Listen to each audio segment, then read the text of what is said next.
For those of you here that don't know me, my name's Warren Winslow. I'm the outgoing president for New York State Golf Association.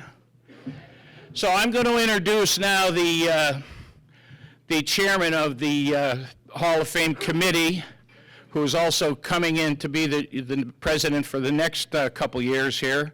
And I hope, even though he's going to be president, that he will continue to run the Hall of Fame committee because he does just a fantastic job doing it. So, you know, if the staff is smart, they'll entice him with some sort of enticements to keep him on as the Hall of Fame committee chairman.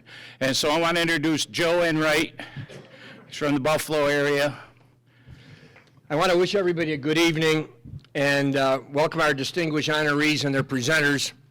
The New York State Golf Association committee members and the many family members that have joined us here and their friends and guests at wonderful Elmira Country Club. This evening we're here to pay tribute to four of New York State's most distinguished and accomplished competitive golfers and contributors to the game who have earned immortality as part of New York's rich golf heritage. I'd like to provide, since we have a lot of people that don't know it, I'd like to provide a little bit of insight into the background of the New York State Golf Association Hall of Fame. It was established in November of 2012. Although several regional golf associations had their own halls, which recognized local service and regional accomplishments, there existed nothing at a statewide level. What the Hall's founders saw was a glaring need for a Hall of Fame that would recognize the entire state's finest amateur and professional competitive golfers, as well as those individuals statewide who made outstanding contributions to the game of golf. Now, people ask, how do you get in? The Hall of Fame criteria, induction criteria, are simple. A nominee must have a relationship to New York State either by birth or residence, or their accomplishments must have brought acclaim to New York State. All must have demonstrated their love of the game of golf, which is reflected in the competitive golf career as an amateur, professional, or in some cases both, their well-documented career as a golf teacher, coach, or mentor, or their long history of volunteerism to the game of golf in New York, or to the organizations that administer and promote golf in the state, or finally, their widely recognized contributions and unique impact on golf in New York State in such fields as architecture, journalism, or equipment design. This year, our Hall of Fame selection committee consisted of 7 voting members, in addition to Andrew Hickey, who provided our staff input. Committee members are selected from different regions of the state and provide a broad perspective of golf knowledge. Beside myself, from the Buffalo region, we have Andrew, who is a non-voting member. He provides a lot of resources, but he doesn't vote on the final induction. Tom Reedy from Elmira, Doug VERGITH, currently from Chautauqua, but for many years deeply involved with the Long Island and Metropolitan Golf. Matt Clark from the Capital Region, and our, sitting at the same table, our historian, and we call him the human Google search engine, John Blaine from Hamilton. 2 other members, Dick Galvin, who's out post-surgical, and Marcy Bevilacqua. Dick is from Rochester, Marcy's from Buffalo, were unable to attend this evening. So we represent a wide variety of people and perspectives from around the state. Now, the ultimate goal of the Hall of Fame is to enshrine a broad spectrum of candidates. As I mentioned, using the aforementioned criteria. And hopefully that we can get people from all areas of the state too, and we've been pretty successful over the past 4 inductions that have happened. There's 17 that are currently there. And just quickly mention, Don Allen from Rochester, Bill Tryon of Elmira, Ray Billows of Poughkeepsie, John Consek and Lancey Smith from Buffalo, Alan Foster and Ginny Allen from Syracuse, and Willie Ternessa of Poughkeepsie, all competed solely as amateurs. 2 others that are in there combined amateur excellence in professional golf. Sam Rosetta of Rochester had a distinguished amateur career before moving to the PGA as a competitor and a longtime teaching pro at Rochester Country Club. And Dottie Pepper, of course, who was in last year's class of Saratoga, who was a New York State amateur champion before moving on to a terrific LPGA and golf broadcasting career. Two other competitors, the remaining two, Walter Hagen and Gene Sarazen, they're world-class professionals. Their accomplishments stand on their own, and they're enshrined in the World Golf Hall of Fame. There are two other inductees that we've had who have been selfless, longtime volunteers and mentors to so many golfers in New York State. The late Betty Deely, who lived northwest of Rome in Blossvale, and Tom Reedy of Elmira, who we're happy to say is here with us today. Tom, recognize Tom? Raise your hand. The remaining three for contributions were Grantland Rice, a longtime renowned golf journalist who lived in Long Island, who pretty much initiated the formation of the New York State Golf Association. Fred Boxon, invaluable golf historian from Elmira, and Donald Ross, whose world-famous golf course designs are found throughout the state and the rest of America. Part of the privilege of being a selection committee member is researching the many worthy candidates and learning more about their accomplishments and contributions to the game of golf. This is especially true for those whose fame might be more regional, but nevertheless truly worthy of statewide recognition. This year, in addition to those 17, we are going to induct 4 more outstanding competitors. And if I can unstick my papers, there we go. Okay, while most of the people here, most golf enthusiasts know much about Joey Sindelar's professional accomplishments and the course design contributions of the long-deceased Walter Travis, they may not know what fabulous amateur careers they had. Anne Widman Levins established a benchmark collegiate, amateur, and professional career as an accomplished woman golfer while later boosting the game of golf for young women. And the resume of John Baldwin, who competed while residing in the New York City area, may not be well known to we who inhabit the hinterlands of the state, but once researched, his accomplishments are truly legendary and inspiring.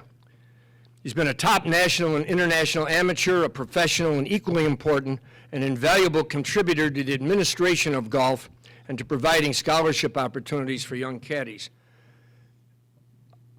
Speaking for myself, and I'm sure for the rest of our committee, I'm certain that the entire Hall of Fame Selection Committee is truly humbled in recognizing these great competitors and contributors. And what do they all possess in common with our previous 17? They've all demonstrated an unrelenting love of the game of golf and have combined that with tremendous talent plus the dedication it takes to work hard and realize their potential. I think it's most fitting that Walter Travis and Anne Widman Levins, John Baldwin, and Joey Sindelar now take their place for all time among their peers in the New York State Golf Hall of Fame. And now to present the award for our first honoree, the late Walter Travis, we welcome Mr. Ralph Garnish, President of the Walter Travis Society. He, along with the Society archivist Ed Holmesy and others, actively championed the inclusion of Walter Travis in the New York State Golf Hall of Fame, and I think Ralph will be telling us why. First of all, I'm not Walter Travis. Second of all, I'm not a member of the New York State Golf Association because you can tell that I don't have enough buttons on my cuff. You have to have 4. Third of all, please do not read your program because as I read it tonight, much of what I'm about to talk about is already in there. But as instructed by Joe Enright, my role here is to introduce Walter J. Travis. He was known as the old man, but Herbert Warren Wind called him the great old man. I'm going to go up, my approach here tonight is rather like running through an art gallery. There is so much information I could give you, but I'm going to just hit this as bullet points. I'm going to do it rapid fire. because Joe has given me 5 minutes. I think I can do it in 6. So Walter John Travis was born in Malden, Victoria, Australia in 1862. His business brought him to New York City in 1886, age 24, never to return to Australia. Now, Joe Enright commented to me that he knew of Mr. Travis as a golf course architect, but from our application for this award, that he from that learned that Travis had made many other contributions to the game of golf. As an example, as an amateur golfer, urged by friends, he bought his first golf clubs in England on a business visit in October 1896, and first played golf at age 35, about which, he said, I first knelt at the shrine of the goddess of golf. I have never ceased to regret the many prior years which were wasted. For old guys like me who started I resonate with that. It started too late. He first qualified for the U.S. Amateur in 1898, age 36. He won his first U.S. Amateur 1901, age 39, and again in 1903 and 1904, becoming the first to win 3 U.S. Amateurs before Tiger Woods. In 1902, he placed second in the U.S. Open. In 1904, when he won his 3rd U.S. Amateur, he also became the first non-Brit to win the British Amateur. That year, the New York Times declared him the world champion of golf.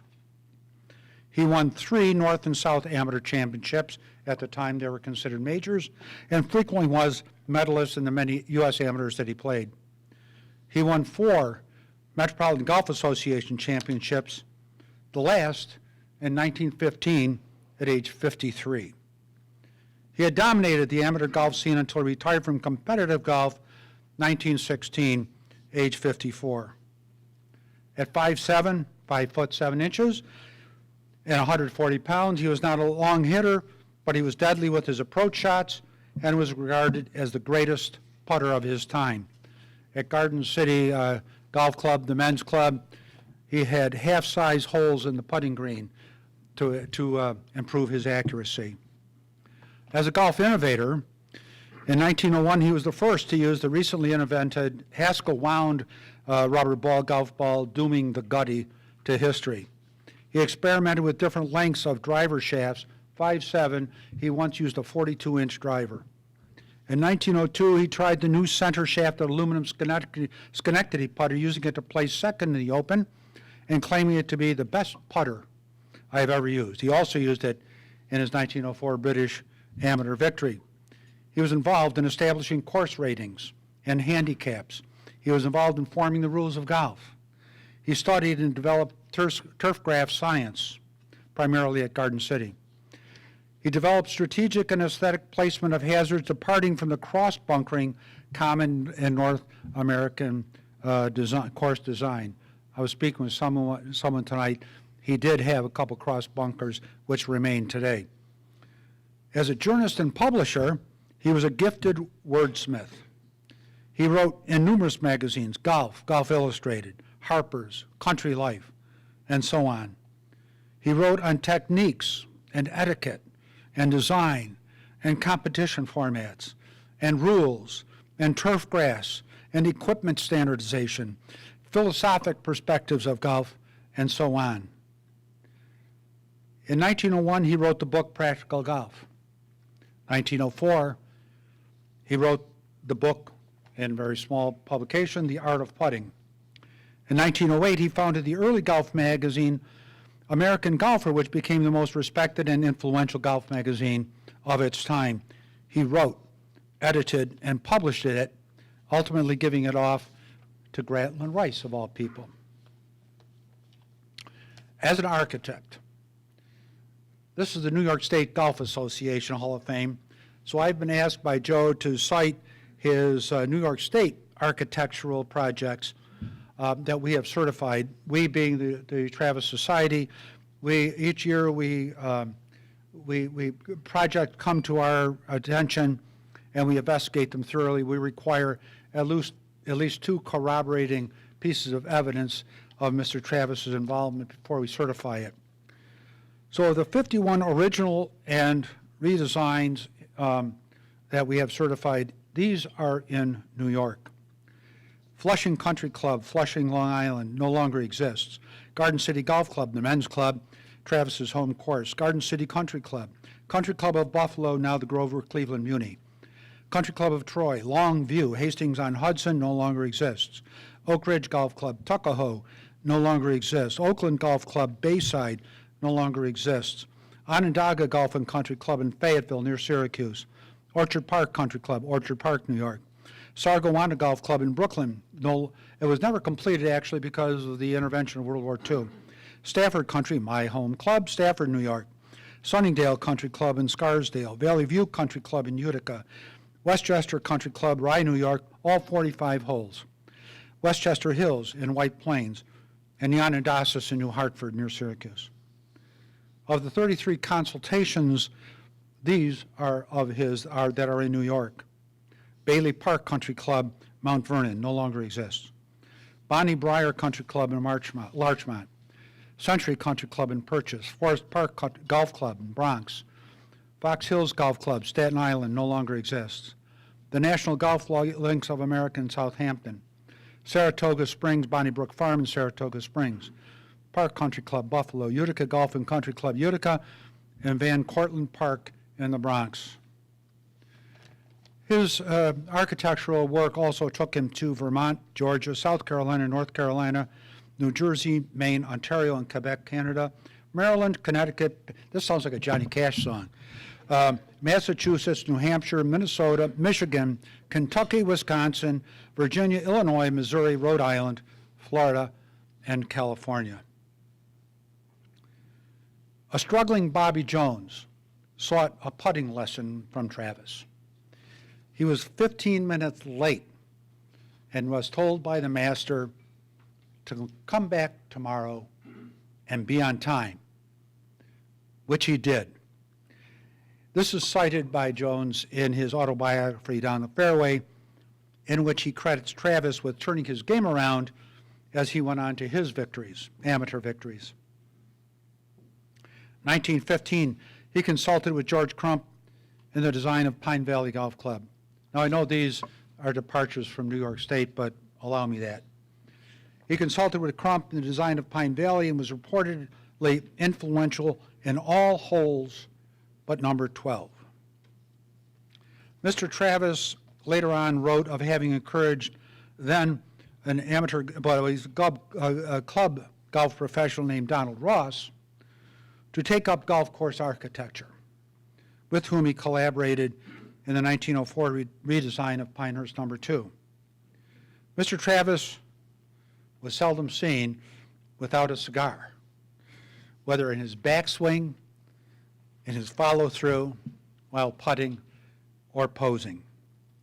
His beverage of choice was Old Crow whiskey, which he purchased by the barrel, and those of us who are his fans have a dram with him on his birthday every year.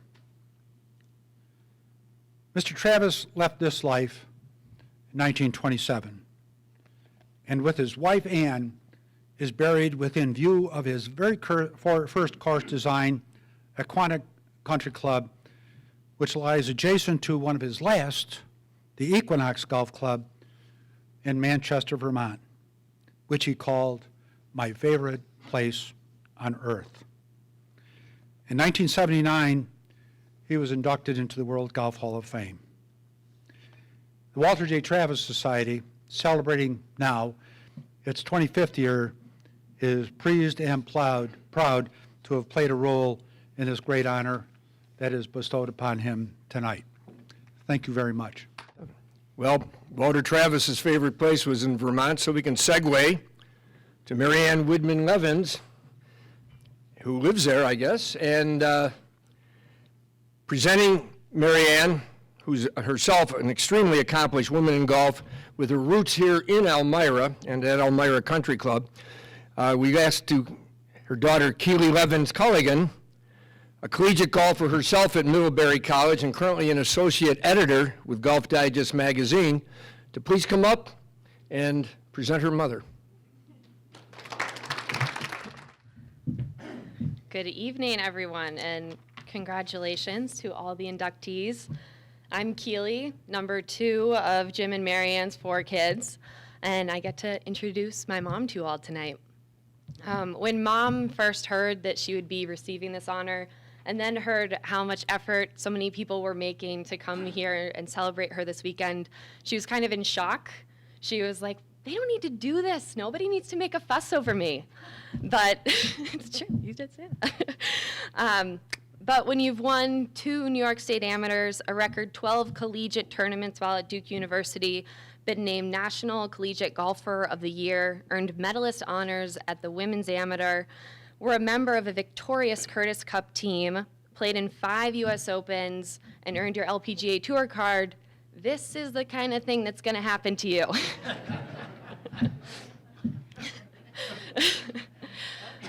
So while my mom's accomplishments are obviously amazing, it's the way that she approaches golf that I think is just as incredible, if not more so.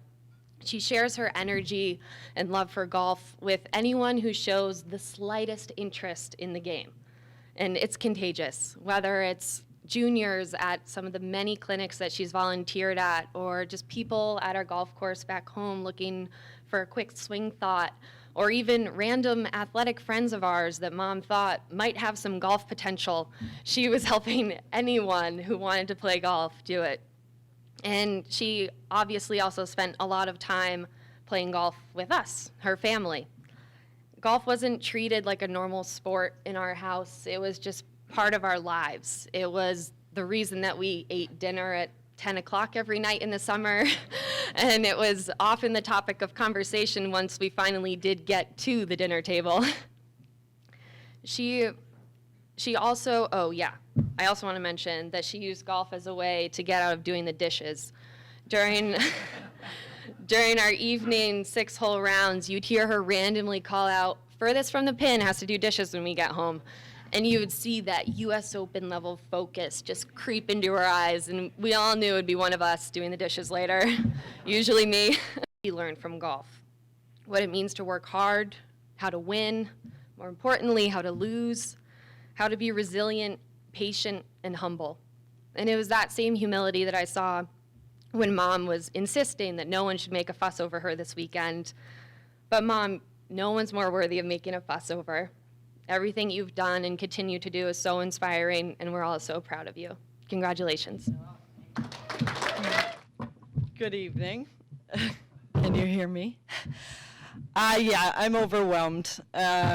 It's been over 30 years since I have played competitive golf, so I will be quite honest. When a certified letter came to our home over 6 months ago, I looked at Jim. At first, I just kind of hid it, like, uh-oh, what happened? What did we do? and it sat there for like a week or 10 days, and then I finally opened it. And obviously, I'm quite humbled and quite honored and thrilled to be here at Elmira Country Club. The New York State Golf Association has always been wonderful to me, even back in the days of George Zarenda.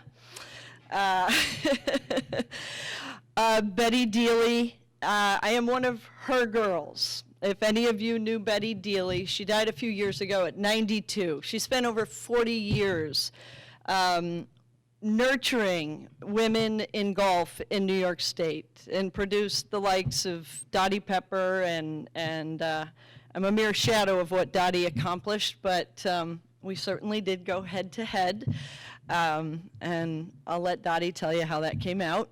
But no. Betty was wonderful. She, I was thinking, as a junior or as an amateur in the state am, we went 5 days of golf. It mirrored the U.S. Amateur. We were so well prepared in the 1970s and 80s coming out of New York State golf for what was to come next. You should all be very proud of yourselves, because in talking with staff, it's clear that New York State golf is still a well-oiled machine, and I'm very proud to now be a member of the Hall of Fame there. I'd like to just give you a little bit of my experience here at Elmira Country Club. My mom is here tonight. A woman never tells her age, but I will tell her age. She's 91 years young. She and my dad built our home that's still our home on the 16th tee, originally the 13th tee here at Elmira Country Club, and provided quite a life for my 3 brothers and I. We rode our bikes up to the pool. We had swim team, swim lessons, tennis lessons, golf lessons. Squash court was ours all winter due to my brother Ed's interest in squash. It was quite a life, and then the golf course. I tried to replicate, honestly, I did, for my children in Rutland, Vermont, because it was quite a fantasy of a life. So, Mom, we all thank you for that. How we came to golf also is because of Mom. My dad, World War II fighter pilot, fell in love with the game during the war. Mom knew he was a good catch. She was 12 years younger, and so she cruised the streets of Elmira after him. And she is and was quite a looker. So he quickly fell for her, and his proposal went something like this. If we got married, would it interfere with my golf?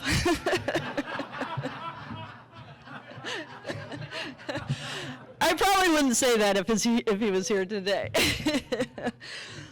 Lucky for all of us, we're here tonight because Mom said, no, it wouldn't. So he taught us all how to play right here, and they both taught us an awful lot about life, which I think they both realized the game of golf could teach us a lot about ourselves.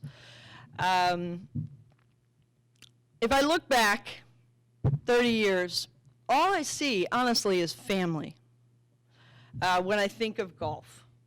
I really do. We're a tight unit here. I've got my brother Ed, the oldest, and his wife Linda, came up from North Carolina just for this. I'm like, whoa, you guys, road warriors. My brother Jack, his wife Lisa, drove Mom up. Mom's in North Carolina, but she flew to Philadelphia. They came up.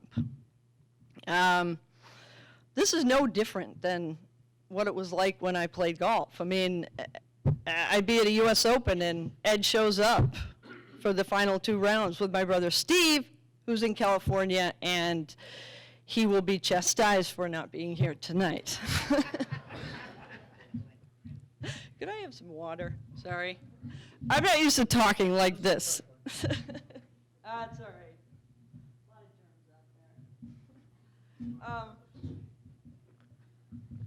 germs out there. Another honored guest, who you heard from a little bit tonight, is Mom's brother, Uncle Harry Reedy, who will be 100 this December.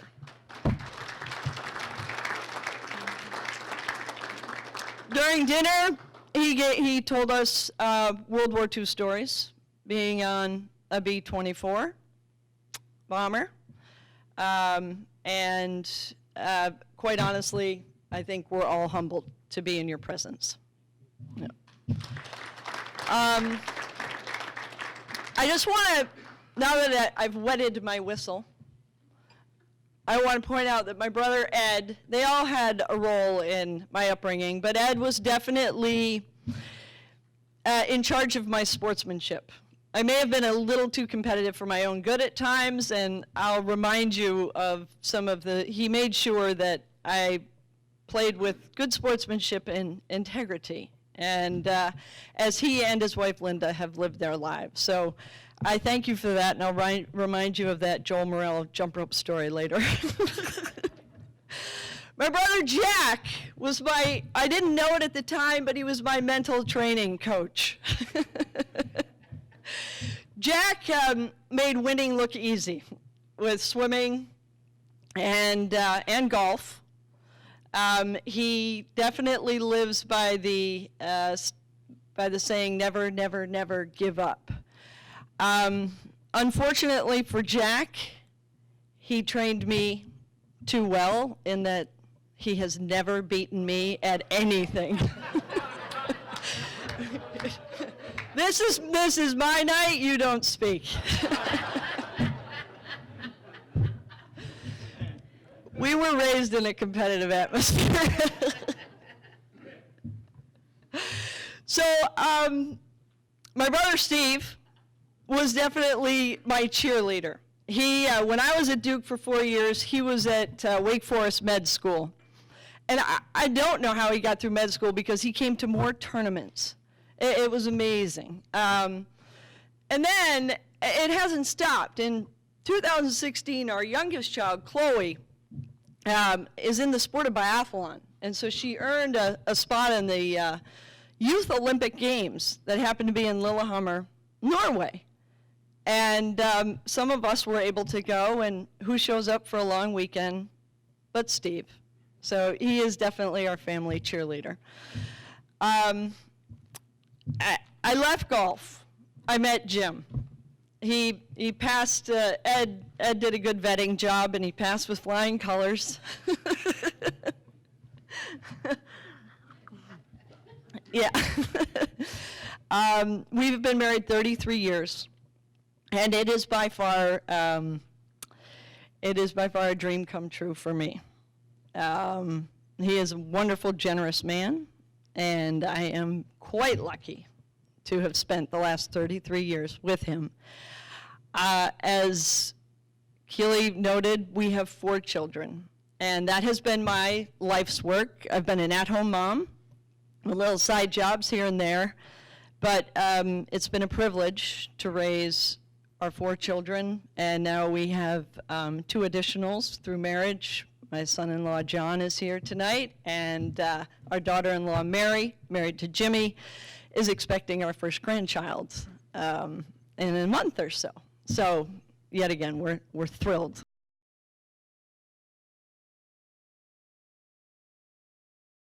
Thank you, Joe, and good evening, ladies and gentlemen. It's a great pleasure for me to introduce our next honoree, John Baldwin. As Joe Enright mentioned in his introduction, he very well described the Hall of Fame candidates that we have on our list, and he may not have said that we had, at the beginning of 2019, we had 26 candidates that we were considering for admission to the Hall of Fame. And as Joe did describe, they're divided into 2 categories, players and contributors. And everybody understands players. Contributors is typically somebody who's had outstanding accomplishments in a leadership role as an administrator or a volunteer that's made a real impact on golf in New York. What I'd like to say about John Baldwin is that he has an unmatched record of being both a player and a volunteer at the very highest level. So let me give you a little bit of background. John was raised in Port Washington on Long Island, and like many of us in his age bracket, got our first exposure to golf as a caddy, in John's case at the Baldwin Country Club. As Marianne mentioned, he was a Tar Heel, played on the golf team at the University of North Carolina, and won the ACC championship in his junior year there. After graduation, he continued on to school and got a master's in business administration at the University of Miami. John made it through Q School in the fall of 1969 and had a PGA Tour card for the 1970 season. Played in 20 events that year and made the cut in 8 of those. But he shortly decided that life on the PGA Tour wasn't for him, and he regained his amateur status and went to work in the municipal bond business, eventually becoming the national sales manager for a firm called First Boston. Today, John's retired from work, but not from golf. And he and his wife Nancy split their time between West Palm Beach, Florida, where he flew in from today, and London. And they returned to Florida from London just a couple of weeks ago, I think John was saying. John's playing career has been marked by great play, but also exceptional longevity. John's first big win was the 1965 Long Island Amateur. He went on to win that event a total of 4 times, the last coming in 1996, 31 years after he had first won it. An incredible span of time. 1967, John had one of the great summers in New York metropolitan area history, winning the New York State Men's Amateur, that's our championship, the Long Island Amateur, and the Met Amateur all in the same year. That feat has not been accomplished since. Although John was a downstate resident, he regularly competed in New York State Golf Association events. And in addition to that 1967 Men's Amateur that I just mentioned, he also won the 1991 Men's Mid-Amateur of our association, and he won the 2001 Senior Amateur of our association. He's only one of 3 players who have ever won all 3 of our major championships. Quite an accomplishment. John also, I mentioned the 1967 Met Amateur. He won that title again in 1990. A 23-year span from his first championship.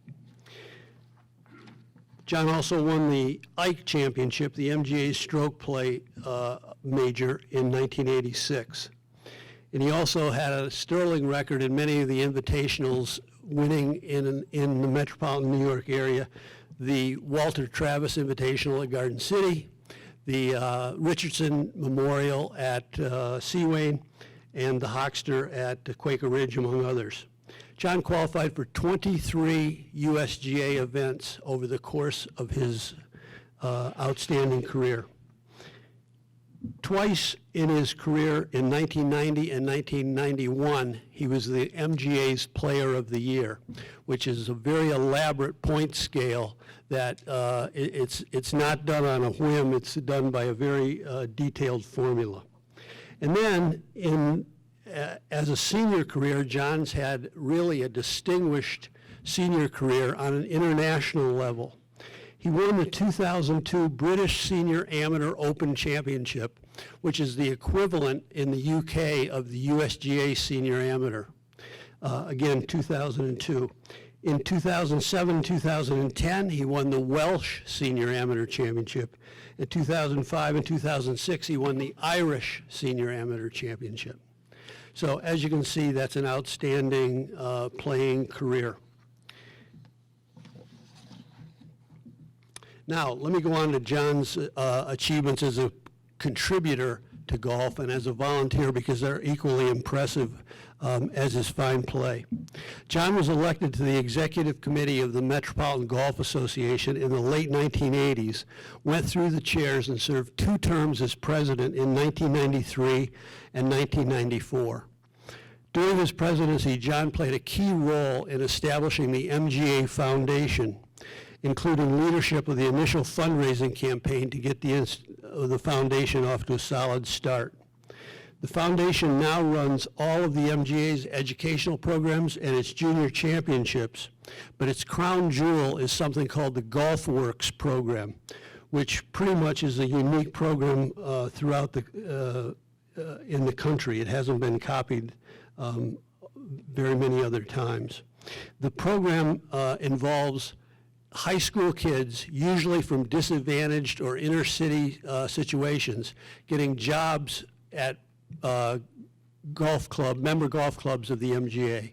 The jobs can be in the restaurant, on the golf course, in the Greens Committee, or in the golf operations area.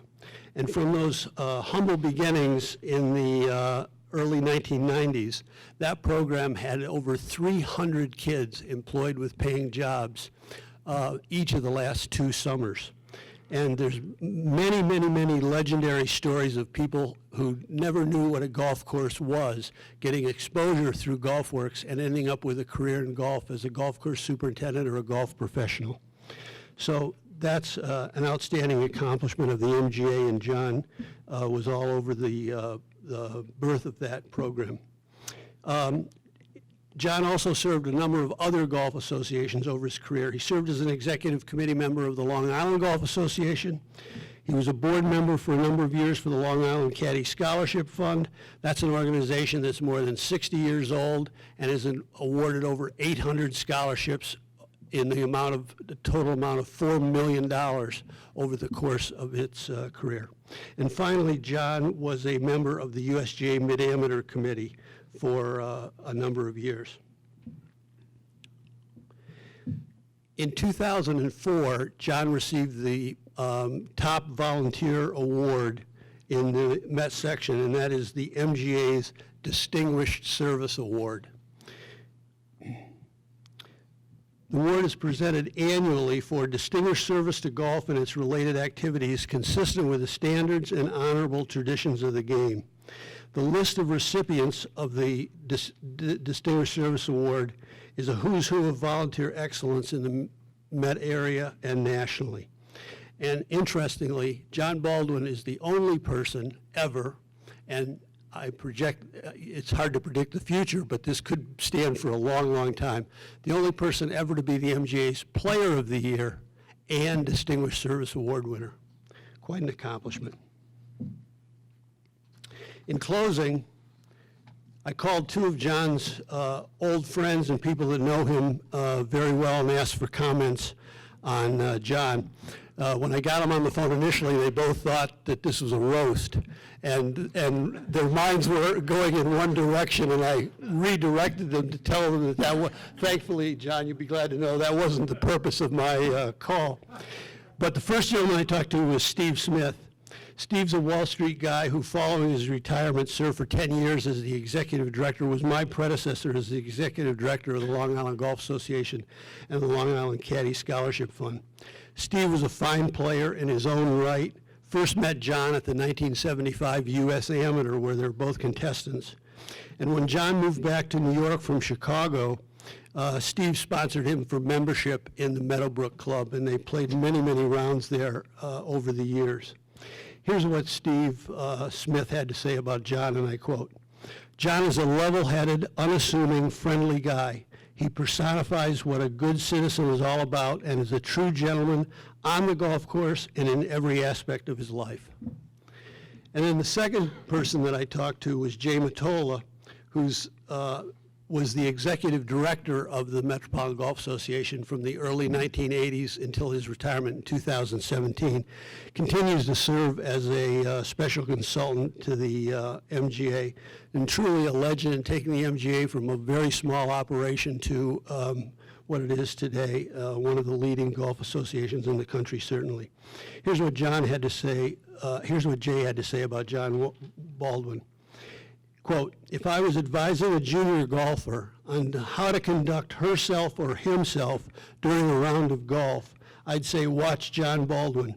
He carries himself with elegance and grace and treats his fellow competitors with friendship and respect in the true spirit of the game of golf." To summarize, John Baldwin is uniquely qualified as both a volunteer and player, and he has done both at the very highest level. And best of all, I think, those that know him well say that he's an even better person than he is a player or a contributor. Please join me in welcoming John Baldwin. Thank you for your very kind introductory remarks. Of course, following a Dookie on the podium is a little bit of a step down for a Tar Heel, but it is the greatest competition in college sports, though, Duke and North Carolina. They're only 10 miles apart physically, and it's an incredible place to be in school. You know, when you get to this age in life, it's just nice to be remembered for something. So thank you, New York State Golf Association and the Hall of Fame Committee for remembering me and honoring me tonight. I'm very grateful for that. Obviously, I'm proud of my accomplishments on the golf course, and probably the top of the list is sharing those 3 state titles with already inducted Don Allen and Al Foster. But as Doug alluded, I think the greatest rewards I've gotten is from being involved on the administrative side with the Metropolitan Golf Association. I even came out of the archives with the old emblem tonight. Hadn't had a chance to wear it in a long time. It's a great organization, and it exemplifies what golf associations are all about. And I'd like to read you a little excerpt. I happened to have had dinner with my our old executive director, who Doug mentioned, Jay Matola, a couple of weeks ago, and I told Jay I was being honored up here tonight, and he had some very nice things to say about the NYSGA. The MGA and the New York State Golf Association continue to enjoy a very positive relationship. Recently, the USGA directed a transition to greatly reduce the number of golf associations around the country, and in some areas this has called for some painful consolidation, with some groups no longer delivering USGA services or conducting qualifying rounds, etc. But I'm happy to report that we worked out a mutually beneficial way of handling the situation in New York State. We worked closely with their executive director, Bill Moore, in setting this up. Bill's a good guy, a good player, and we basically have set up a procedure where all the clubs south of Albany are connected with the Metropolitan Golf Association, and that relationship gives all of those club golfers connectivity to the New York State Association events and memberships and tournament eligibility. This was a reasonable settlement, and everybody seems to be happy with the result. We share some of the dues revenue that we generate downstate with the State Golf Association, so it's basically a revenue-neutral situation. So I'm very proud that our association down there has collaborated and worked things out with you all up here. So lastly, I'd like to say I've been able to maintain a little bit of an association with the NYSGA. Down in Florida, I joined a club called Bear Lakes, and this being Tryon country, you may all remember that Ty Tryon, I believe, was low qualifier for the tour when it was played at Bear Lakes back in, I think it was 2001. And in recent years, I played a lot of golf with your former executive director, Pat Keenan, who we lost, unfortunately, to cancer last year. But what a wonderful gentleman he was, and he did a very, very wonderful job here for the association. So thank you again for remembering and honoring me tonight. I'm very appreciative of this. Thank you all. Congratulations again to John. And I don't have any more ACC people, but based on a long career of wide-ranging amateur and professional golf accomplishments, including beating a lot of Jack Nicklaus's records at The Ohio State University, our final inductee probably doesn't need too much introduction, especially to those who have been close to him as he grew up and competed and lived in the Southern Tier. To present him, I'm pleased to welcome our Assistant Executive Director for the New York State Golf Association, Andrew Hickey, to present Joey Sindelar for induction into the Hall of Fame. I would like to say what a thrill it is for me to stand here before you tonight and present one of the most gifted golfers to ever come out of our great state of New York, Joey Sindelar. Just raised a few miles from here by his parents, Joe and Joanne. Joey learned the game from his father and Jim Jewell, a local golf professional.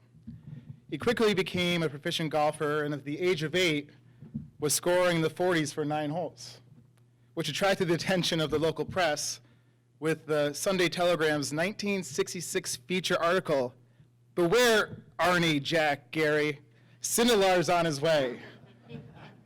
Talk about pressure. 8 years old.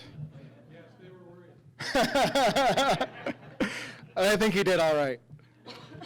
Joey's first major win came at the 1971 New York State Boys Sub-Junior Amateur Championship at Seven Oaks at the age of 13.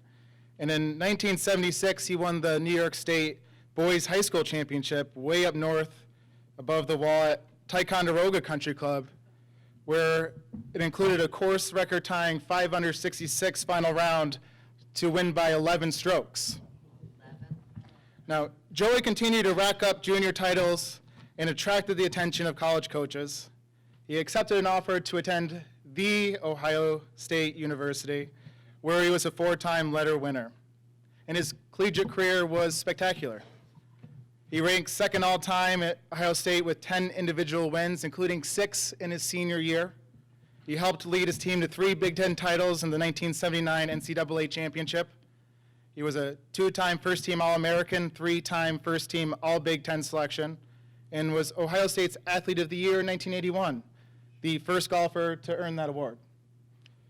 And he was inducted into the Ohio State Varsity O Hall of Fame in 1992.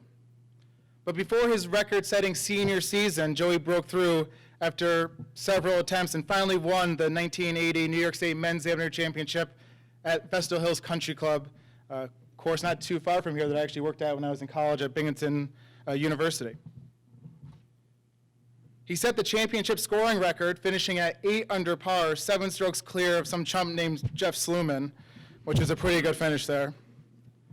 Now, after college, Joey turned professional and earned his way onto the PGA Tour, where, as everyone knows, he won 7 times, including the BC Open twice down the road here in Endicott at Enjoy Golf Club, where he was and continues to be a fan favorite. And it's easy to see why he's such a fan favorite.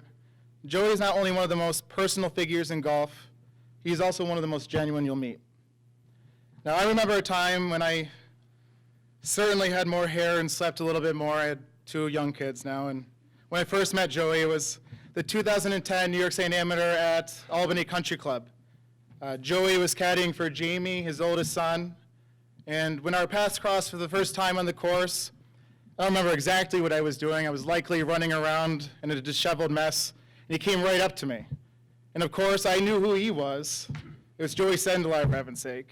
And he put his hand out with a big smile and thanked me for running such a great tournament.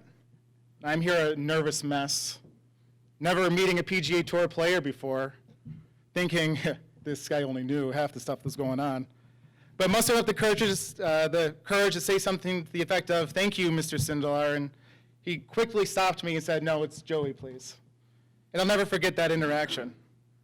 That's just who Joey is, always a smile on his face, happy to talk to a fan, encourage a player, or thank a disheveled tournament administrator. And there's another interaction with Joey that sticks with me. And fast forward to 2011 New York State Amateur at Oak Hill, where he again caddied for his son Jamie.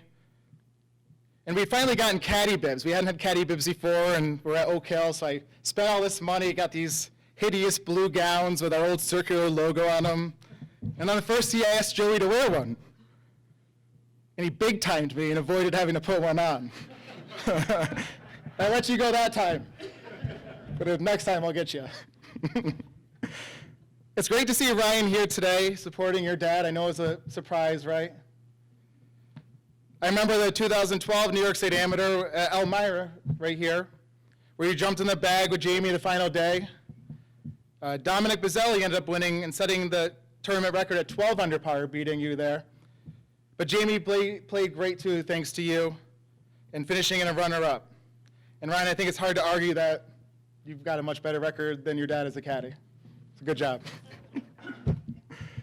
But in all seriousness, Joey passed on to his son the same personality and terrific attitude. They're both great young men, kind and thoughtful. I know Jamie really wanted to be here, but is competing or just finished competing in the first stage of Q School down in Florida. But instead, he sent a video for us tonight. Hi everyone. Congratulations on your big NYSGA Hall of Fame induction night. Dad, I wish I could be there to celebrate with you and everyone. I hope you guys have a great night. I was thinking back to some of my NYSGA memories. All 3 of those Sindelar men in the room have caddied for me in the juniors or the amateurs or even the state open. Dad, you caddied twice. And your record in the New York events is probably unparalleled. You won the sub-junior, the state high school, the state amateur, and the New York State Open. Pretty rare and cool New York golf history, and I think it's really awesome that the NYSGA has started this Hall of Fame to recognize great New York golf. You were a great role model for me starting out in my early professional career, and you're an even better dad off of it. So really excited for you. Hope everyone has a great night. Enjoy. Thank you, NYSGA, for letting me be a part of tonight. Thank you again, and have a great night. Bye-bye. All right, everyone, please join me in welcoming to the NYSGA Hall of Fame, Joey Sindelar. How do we get words after that? I'll tell you how. Syracuse is in the ACC. We're number one. It just hasn't shown yet. Wow, forgive me. John, we don't know each other well. Have our paths crossed? I think must be somewhere, but I don't remember. Well, as a fellow competitor, I'm sorry to inform you that you missed your tee time. And there's enough committee members here to talk about the penalty, and I think you're going to get to keep your award, but I don't know. To the New York State Golf Association subcommittees, as everyone has expressed, this is pretty awesome stuff. I was totally surprised 6 months ago. I held off reading my notice for about that amount of time, but that's just because I'm a lousy paperwork person. And when I opened it, it's like, you gotta be kidding, this is awesome. And wasn't aware of its history. I realize it's fairly young. I think it's awesome. I look at the names on that board over there, and what a thrill to be going up there. I don't even know if we're up there yet, but I wasn't looking for me. I was looking for who's up there, and I know all of us will be really, really happy. Great stuff. My mind, when you listen to what goes on, the mind scatters all over the place. I didn't know I'd be talking about Syracuse up here tonight, but to the other honorees, Walter Travis, I'm not a historian and I'm not a golf course architect freak, but I do know that I've spent a lot of time trying to make money on a golf course to pay for a lot of things, like maybe my friend's college education or such things, or things that I love. And when I understood that Walter Travis, my first experience was Westchester Country Club, and I didn't know he was the architect, because again, it wasn't my thing, nose to the grindstone, just trying to make cuts. And later on, when I got looking around, I would always, everybody say, what's your favorite course? But I tell you, Westchester Country Club just thrills me. And I found out it was Walter Travis. And then when I caddied for Jamie at the Country Club at Troy Country Club at Troy. Forgive me, yes, thank you. I saw some details that just blew my mind. For those of you who've been there, the second hole has 7 identical pot bunkers. And they're all filled in differently. They're holes in the ground. And I thought, well, that's interesting. I got up there and they're all, never saw anything like that. There's a couple of bunkers, cross bunkers in particular, which I understand was not his major thing, but he did them beautifully. The 11th hole is a par 5, and remember, they're moving dirt with mules and shovels and stuff back then. These are not Terex Titan tractors. And the 11th hole, the green, it's a little noisy. It's a par 5 down this big slope, if I remember correctly, and then back up to the green. And the green sits there built into this knob in a way that it just blew my mind to see it.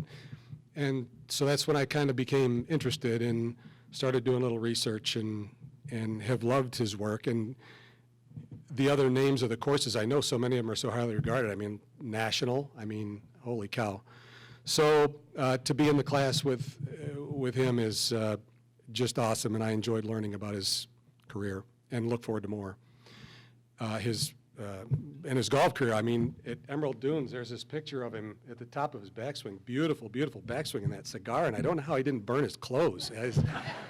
But just amazing. Marianne, the career you had, wow. And how about listening to her speak and those memories? And she stole a lot of my material, but she said it in a way better than I could. So thank you for all of that. And I was kind of looking at your accomplishments, and I know that you know, we each did things and a lot of it was pretty similar, but that person was College Player of the Year. That's stunning. That is, you know, that's owning it. And just really, really awesome. And to think that I did it, you know, similar in wins, senior year, that kind of stuff. I did it while studying at The Ohio State University. Her workload was a little different at Duke than mine might have been at Ohio State University. By the way, so I still can't believe you did that, but I also know your work ethic, and it's not a surprise. And The Ohio State University, I promise you, when I was there 77 to 81, the signs on the corner of the university did say The Ohio State University, but nobody said it. And then all of a sudden it became a thing, and now all of a sudden we sound pretty important doing that. I was asked to do a few things tonight, 3 that I can think of. Number 1 was show up in grown-up clothes. So I thought about it hard, and I think I did okay. Second was to bring trophies. I failed. My trophies are in storage. Every single thing I have is in storage because Amanda and I are building a house in Ithaca, and Diamond and Baycorn owns my stuff right now. And I would love to have had those trophies here, particularly the boys. You know, so my victories within this entity were the 12 to 14 age group match play at Seven Oaks, which is a tough. I'm glad it wasn't medal play up there because I don't know if I would have finished, but it was match play. You only had to beat one person per match, so it all worked out. And thrilling trophy. And then the state am at Vestal Hills, and holy cow, I'm still those greens. Oh boy, hit the putts easy. Just don't hit your putts very hard. And you know, I think Slew won at Moonbrook, and Mike Hulbert, I think at Drumlins, and you know, we've been fast friends on the tour ever since. So it's just, I wanted to tell a little story that, you know, the tour players, a couple of stories. The tour players, you know, when they talk about things in the locker room, it can be a number of things, but often they're picking on each other or remembering back to these very days. I mean, you know, my career kind of ended with you guys as I turned pro, so that would have been 81. But these were the underpinnings of everything we knew. And I can remember being so nervous and scared, and, you know, this is like, I was trying to think of how to explain, you know, when you're you know, we always took it seriously. We tried to learn, like your family taught you, play properly with etiquette. But when you're in the tournament and it's the state open or state am or a qualifier, you know, it's like your first Regents exam, or I don't know if they do that these days, SAT test, I don't know what, whatever, but formal, you know, this is by the rules. And so the guys laugh. People think that we kind of might have forgotten these days, but these moments become sweeter as we go. And I think it's important for you to know that. And the second one was those trophies, those state am trophies, they're sneaking up my trophy case, you know, those two, and we won an NCAA championship as a team. And every year you look, you know, I look at them as a group, and it's like, wow, remember that? I remember that photo that's over there. I can remember it plain as day. Dad spent a lot of time getting that organized, and really awesome. So the third thing I was asked to do is tell a couple of stories, and they're more visions. You know, this has been a great exercise being invited here of the past and everything fun that happened in childhood. And the things that occurred to me, several of you may laugh. Your group, the New York State Golf Association, this golf course, who has hosted so many NYSGA events. What I think of here is incredibly fast greens back in the day, incredibly tight fairways, and number 2. And so for my non-golfing family to be friends over there, number 2 is a very narrow, straight up the hill par 4 without a bounds, like right off your left earlobe. I mean, the golf course ends right there. And I still have occasional nightmares about that hole. And I never failed on it. I mean, through the course of time, I've hit some houses or that tree, but it wasn't like I've hit 5 out of bounds to lose a tournament, but it's just that hard of a hole, you know? So that's a lot of what I think about here. I also think about Mr. Zarenda, you know, because we're young kids, and he was I don't know what he was like in real life, because I was this big and he was not. And he just had that formality about him to us. And it was like, it's the big Regents test, and there's the principal, you know? And it was just, so I hope some of you just finally remember him as I say that. The other one is Mr. Sokash, you know, who was collecting the scorecards in so many events we played here. I can still hear his voice and watch him walk and hear him giggle. Very, very fun. And not more important, but lastly, and tied longer to my career, would be the whole Mr. Tryon thing. Because if I remember correctly, three state am victories. So here we are in the middle of nowhere in the 70s, kids playing golf. Kids didn't play golf here in the 70s, not very many, some. And, you know, we were nervous even going by his house, let alone if he should be out trimming his bushes or something.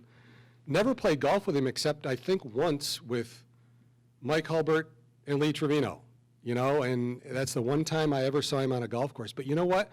Because he won the state am 3 times, he made it known to me that it was possible to get there from here. And I thought he was the link for me, you know, to be that good coming from here. So I just thought that was hugely, hugely important. Last thing about here, my scorecard incident. I can remember being in a qualifier. I think I was like 13 or 12 and shot my 86. I'm pretty sure it was 86. It's the number I remember. And I came in and I did my scorecard, and Dad always said, you know, you got to sign your scorecard right. And I'll be darned, I made a mistake. And rules of golf, if you sign for a lower, if there's a score in a box, but I'll just say for a lower score, sign for a lower score, something in a box that's a lower score, you're out of here. If you sign for a higher score in the box, you get the score you signed for. Well, I did an 87. I forget which hole I messed up, but I did 80. I shot 86 and I signed for 87, and it blew my mind. And to this day, the scorekeepers, Amanda, his witness did, Amanda caddies for me often, she knows that they laugh at me in the scorer's tent, that I've carried that message with me, that lesson with me, and I am either on the regular tour in my day, I was the most diligent scorekeeper, card checker of all of them, and on the Champions Tour, I think I'm second. Somebody just in the last few weeks was far more fastidious with their checking, you know, like 10 minutes worth than I was. But that was huge, and it happened right here with Mr. Sokash, and scared me to death, and I've lived with it now for 45 years. Let me see what else I got here. You know, things that, well, first of all, a couple stories about my table of people, my dad and his wife, Chris. And with Dad, you know, you folks know that, you know, Dad's started this whole mess. And by the way, somebody earlier said something about the criteria here being love of the game, and I'm thinking they're not talking about professional golf if they're talking about love of the game. That's more torture, is it not, when you're playing as a pro? But Dad started it. You know, he fell in love with golf right after he got out of high school, and when I came along, I can remember him saying that with Dad at 5'10" and Mom at 4'10", and his love of athletics, there weren't a lot of sports that were looking real good in the gene pool. So luckily, he fell in love with golf, built the house up on Soaring Eagles, and made it possible for me to just do loops and loops like you did, Marianne, here. Oh, geez, John, I forgot to. I'm skipping something. I did not talk about John going in with you. I did 2 of 3. What a career.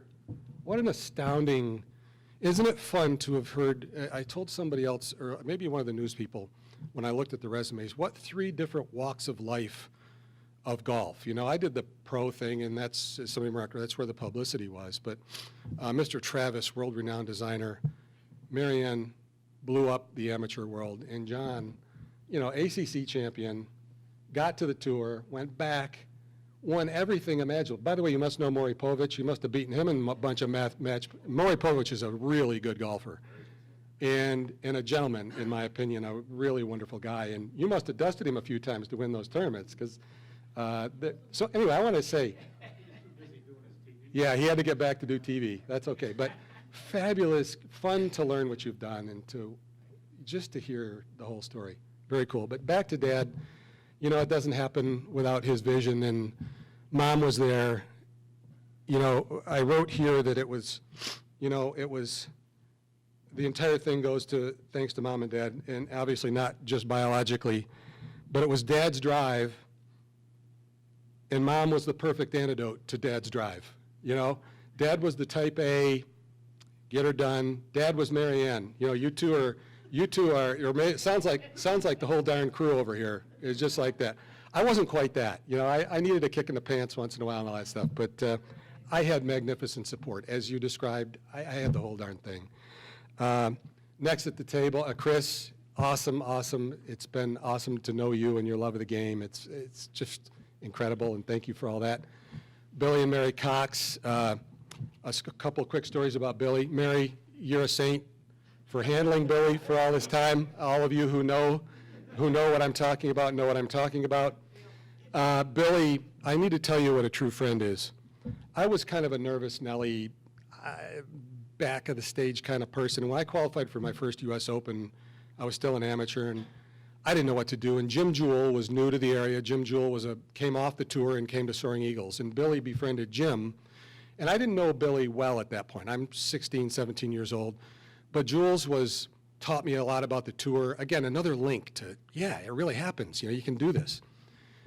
And I qualified for the Open. I didn't know anything about a caddy. I didn't know what a tour caddy was. I didn't know anything. I said, hey, I heard this guy, Billy Cox. He knows Jim Jewell. He caddied for him in a satellite tournament or two. Will you caddy? Yeah.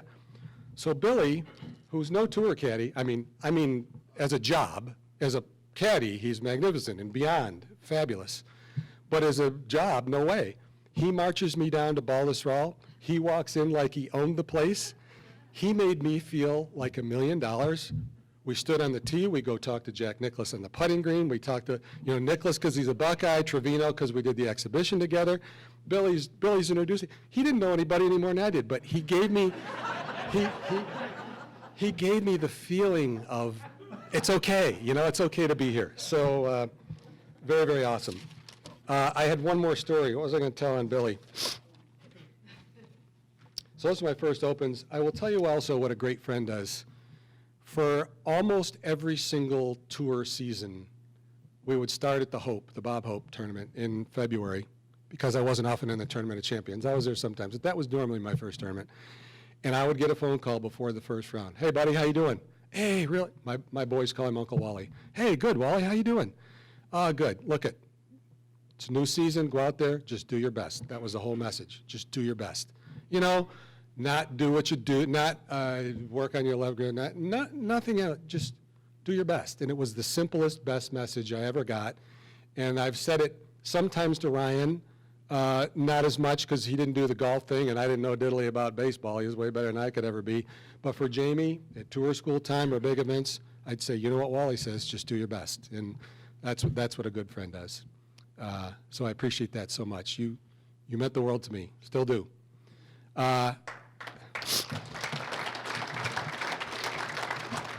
Other side of the table, my fiance Amanda. Those of you who have known me for a long time and you don't know Amanda, I'd love it if you said hi to her. This is not to embarrass you, but I've got a lot of people who mean a lot to me here. And she knows a lot of the characters. She's heard the words and heard the stories. And so Amanda is here with a handful of her family from the Albany area, and they are an awesome family. And to Amanda, I would say, we've been close for 7 years now, and a few things. She's taught me to think entirely differently, which is an amazing gift. She's opened my brain up, and it's made me better all the way around the block, to me at least. Maybe not to others, but I love what she's done to me in that regard. As a physical therapist, she's taken this rusty bucket of bolts and squeezed life out of it like you can't imagine. I don't know how it was possible, but she's gotten me through surgery and injections and all this kind of stuff, and I'm still trying and having a blast at it. And really, in the end, as a teacher, as a golf teacher, she's one of my three. She rebuilt my swing as a physical therapy exercise, learned my new golf swing from Mike Bennett, my teacher. So Amanda, Mike Bennett, and my dad are the three people in my golf universe that I talk to, and I'm so thankful to you guys for that. Love you all. Thank you so much. Appreciate it. This has been a fabulous night. Thank you. On behalf of the Hall of Fame Committee and the entire New York State Golf Association family, I'd like to thank first our presenters, Ralph Garnish, Kelly Levins Culligan, Doug VERGITH, and Andrew Hickey for their terrific presentations.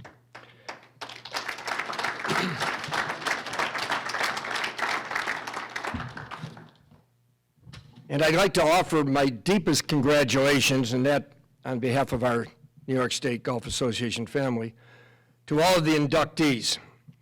I think I speak for everyone here when I say it truly is an honor and a humbling experience to participate with you either in body or spirit and to share in these well-deserved inductions. This is our fifth and my third that I participated in, and I never cease to be amazed. It is, the researching is enjoyable and enlightening, but the stories are great. And that's, I think, what we live for. And I congratulate all of you. You have tremendous accomplishments, and you join a list of super people, not just golfers, but super people. So I congratulate you all, and I thank you for participating tonight.